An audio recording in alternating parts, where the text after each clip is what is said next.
Hello everyone, welcome back to my another short video. এই যে ইনাকে দেখতে পাচ্ছ, এনার ছিল সেদিন অন্নপ্রাশন। আর এই যে ইনি হচ্ছেন ওর মা। তো সেদিন তো ওনার অন্নপ্রাশনের আয়োজন ছিল একদম তুঙ্গে। তো এখানে দেখো বিকেলেই কিন্তু সব কিছু রেডি করে রাখা হচ্ছিল। এখানে নারকেলও রাখা হয়েছিল, মানে নারকেলের নাড়ু বানানো হবে।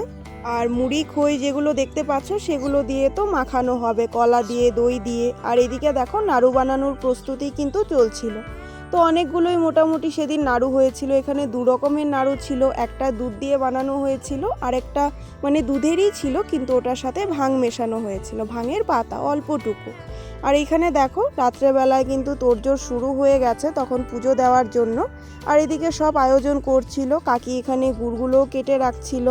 তারপরে বাইরে নেওয়ার জন্য মানে গোয়াল ঘরের সামনে দেওয়ার জন্য একটা কলা পাতাতে সব কিছু আলাদা করে রেডি করা হচ্ছিল। আর এখানে দেখো আমি নাড়ুগুলোও কিন্তু নিয়ে এসেছিলাম। আর ততক্ষণে এইদিকে সব কিছু রেডিও হয়ে গেছে, ভাইওরাও চলে এসেছিল। আসলে পাঁচালি পরে আমাদের যেহেতু গোরক্ষনাথের পূজা করা হয়, এই যে ও কিন্তু আজকে পাঁচালি পরবে। মানে আজকে না, প্রত্যেকবারই আমাদের বাড়িতে গোরক্ষনাথের পূজা হলে কিন্তু এই যে এই ভাইটা, ওর নাম হচ্ছে পিকলু, তো ওই কিন্তু প্রত্যেকবার পাঁচালি পড়ে। তো তোমরা তো দেখতেই পেলে পাঁচালি পড়াও কিন্তু এখানে শেষ হয়ে গেছে। আর ততক্ষণে কিন্তু বাবা ওইদিকে প্রসাদ মেখে রেখেছিল। আর এখানে বৌদি কিন্তু সবাইকে প্রসাদ দিচ্ছিল।